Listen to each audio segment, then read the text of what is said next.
तर नमस्कार मंडळी. तर उन्हाळा सुरू झाला, शाळेला सुट्ट्या लागल्या की साहजिकच आपल्याला गावाकडे जायची ओढ लागते आणि गावाकडे गेल्यानंतर साहजिकच आपल्याला वाळवणाचे पदार्थ बनवायचे आणि ते खाण्याची पण आपल्याला ओढ लागलेली असते. वाळवणाचे पदार्थ एकदा बनवून ठेवले उन्हाळ्यामध्ये की ते वर्षभर चांगले टिकतात. दरवर्षीप्रमाणे ह्या वर्षी आम्ही काही वाळवणाचे पदार्थ केले. घरी आंब्याची झाडे आहेत तर त्याच्या कैऱ्या उतरवून आम्ही कैरीच्या काचऱ्या केल्या, त्याला वाळवून आमचूर पावडर तयार केली, कैरीचे सांडगे पण केले, खारोड्या, बाजरीच्या खारोड्या, बटाट्याचे वेफर्स, कुरड्या, बटाट्याचे पापडा असे थोडेफार पदार्थ केले. कांद्याचे स्लाईस कापून वाळवून पुलावासाठी वगैरे कांदे पण वाळवून ठेवले आणि त्यातही सगळ्यात महत्त्वाचा पदार्थ म्हणजे शेवया. शेवयाची खिचडी सर्वांनाच आवडते आणि ती कधीही भाजीपोळीचा कंटाळा आला की आपण एक वन पॉट मील म्हणून आपण बनवू शकतो. म्हणून शेवया आमच्याकडे घरात सर्वांनाच आवडतात. त्याच्यामुळे शेवया पण आम्ही घरी बनवायच्या ठरवल्या. तर यासाठी गहू आम्ही सडवून घेतले. पहिल्यांदा गहू सडवून शेवया केल्या. म्हणजे गहू स्वच्छ धुवून घेतले पाण्यामध्ये कळकळकळ आणि त्याला एका कॉटनच्या कपड्यामध्ये बांधून ठेवले.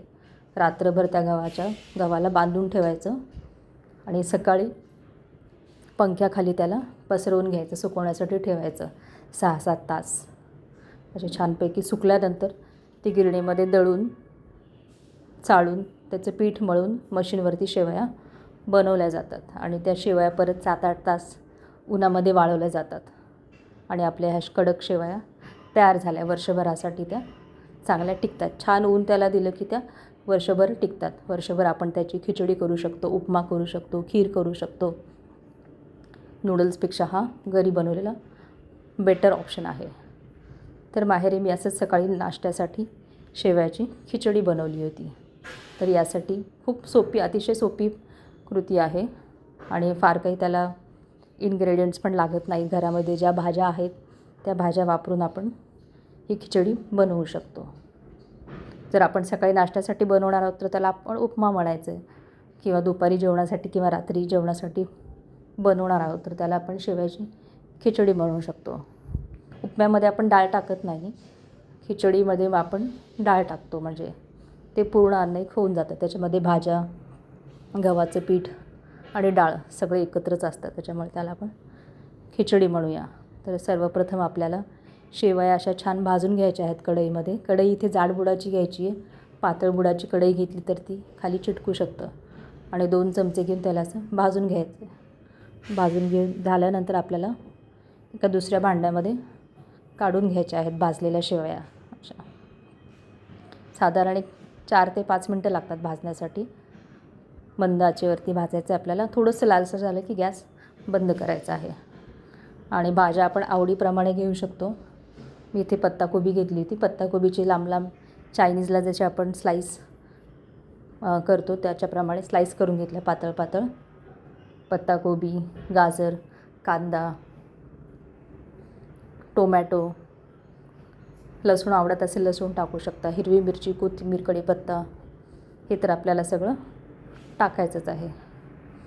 टोमॅटो जास्त टाकला तरी पण चांगलं लागतं. टोमॅटोचे पण काप करून घेतले.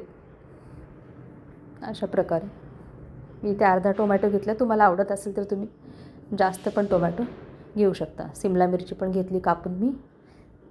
सिमला मिरचीचे पण आपल्याला जसे आवडतील तसे काप करायचे. आपल्याला लांब काप आवडत असतील तर लांब करायचे, बारीक आवडत असतील तर आपण बारीक करूया.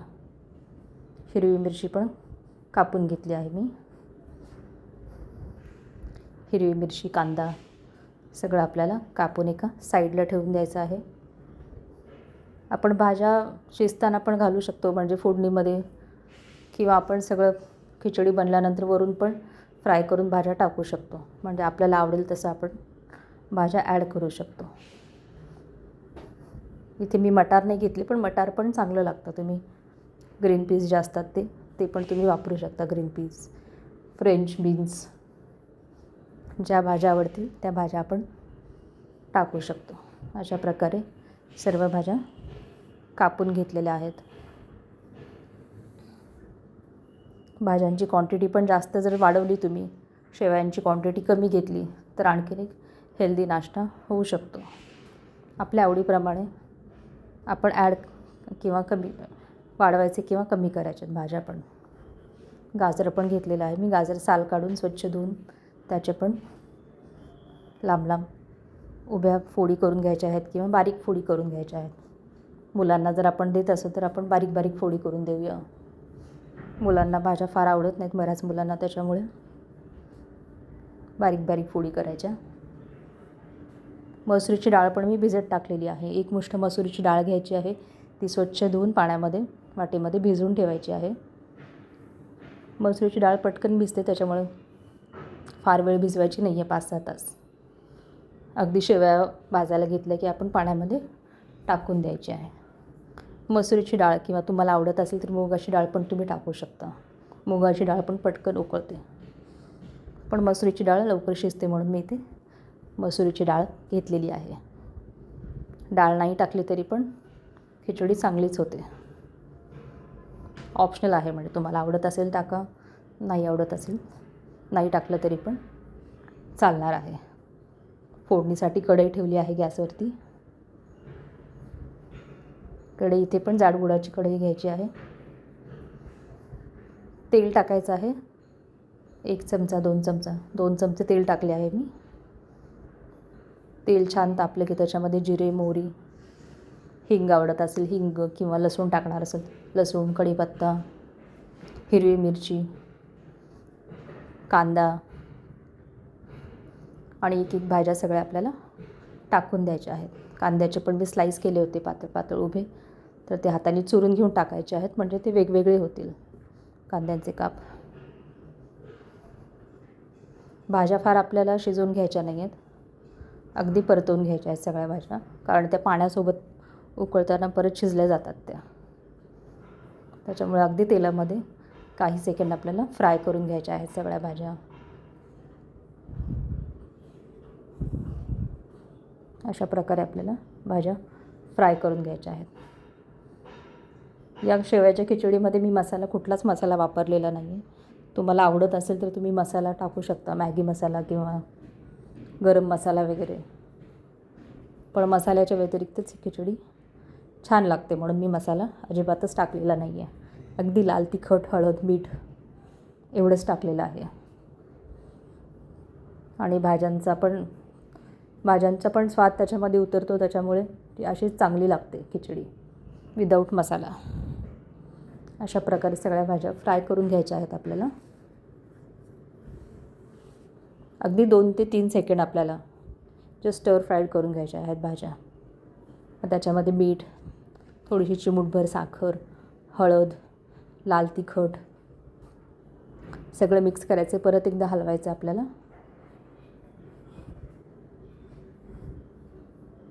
छान असं हलवून घ्यायचं आहे. आणि दुसऱ्या गॅसवरती आपल्याला पाणी पण उकळत ठेवायचं आहे. शेवयांच्या 3 पट पाणी आपल्याला उकळायला ठेवणार आहोत आपण. जेव्हा आपण कढई गॅसवर ठेवू तेव्हाच आपल्याला पाणी पण उकळायला ठेवायचं आहे. आणि उकळलेलं पाणी भाज्यांमध्ये ओतायचं आहे. थोड्या वेळात पाण्याला छान उकळी येते. पाण्याला उकळी आली की खळखळ आपण डाळ टाकणार आहोत मसुरीची त्याच्यामध्ये, उकळलेल्या पाण्यामध्ये. मसुरीची डाळ पटकन शिजते, फार वेळ लागत नाही त्याला. आणि भाज्या पण अशा थोड्या कच्च्या क्रंची छान लागतात. सिमला मिरची फक्त आपल्याला नंतर टाकायची आहे, शेवटी वरतून टाकायची आहे. कांद्याची पात पण जर तुम्ही वापरत असाल तर ती पण आपल्याला वरून टाकायची आहे. कांद्याची पात, सिमला मिरची, कोथिंबीर. मी इथे लिंबू टाकला नाही आहे कारण आपण टोमॅटो टाकलेला आहे. तुम्हाला आवडत असेल तर तुम्ही लिंबू पण ॲड करू शकता. पाणी उकळलं की आपल्याला शेवया टाकून द्यायच्या आहेत भाजलेल्या. सगळ्या शेवया आपल्याला टाकून द्यायच्या आहेत पाण्यामध्ये आणि छान हलवून घ्यायचं आहे सगळं. आणि छान एक उकळी आली की झाकण ठेवून आपल्याला शिजवून घ्यायचं आहे शेवया. भाज्या पण त्या वाफेमध्ये शिजून निघतात छान. आपण टेस्ट करून बघू शकतो. काय मीठ तिखट कमी जास्त असेल तर आपण याच स्टेजला आपण ॲड करू शकतो. शेवयाची खिचडी शिजण्यासाठी 5 मिनटं लागतात साधारण. 5 मिनटामध्ये छान वाफ येऊन खिचडी शिजली जाते. इथे झाकण ठेवून शिजवून घ्यायचं आहे. 5 मिनटामध्ये खिचडी तयार होते आणि ही खिचडी अगदी गरम गरमच खायची आहे आपल्याला. पहिल्या वाफेतलीच खिचडी खायची आहे. खिचडी जर गार झाली तर त्याची टेस्ट अजिबात चांगली लागत आणि त्याचा चिखल होतो आणि परत ती गरम करता येत नाही सेकंड टाईम कढईमध्ये. त्याच्यामुळे जेव्हा आपल्याला खायची आहे तेव्हाच आपल्याला ती बनवायला घ्यायची आहे. अगदी 10 मिनटामध्ये बनवून तयार होते. वरतून मी सिमला मिरची टाकलेली आहे बारीक कापलेली, कोथिंबीर पण टाकलेली आहे आणि अशा प्रकारे शेवयाची खिचडी आपली तयार झाली आहे. उन्हाळ्यामध्ये बऱ्याचदा प्रश्न पडतो रात्रीच्या जेवणामध्ये आपल्याला काय करायचं. घरामध्ये खूप पाहुणे मंडळी, छोटी छोटी मुलं वगैरे आलेली असतात. तेव्हा 30 भाजी पोळी वरण भात खिचडी खाण्याचा पण कंटाळा येतो बऱ्याचदा. तेव्हा हा एक चांगला ऑप्शन आहे. शेवयाची खिचडी पटकन होते आणि आवडते पण. मग सर्व करताना वरतून तुम्ही तूप टाकायचं आहे. तळलेला पापड घेऊ शकता किंवा भाजलेला पापड घेऊ शकता. लोणचं, तक्कू तोंडी लावण्यासाठी काही पण घेऊ शकता किंवा काही न घेतलं तरी पण गरम खिचडी चांगलीच लागते. फक्त एकच आहे, ही खिचडी लगेच खायची आहे गरम गरम. तर तयार आहे आपली शेवयाची खिचडी. माझ्या शेवयाची खिचडीची ही पद्धत आहे. तुम्ही जर काही वेगळ्या पद्धतीने बनवत असाल तर नक्की कमेंट करून सांगा.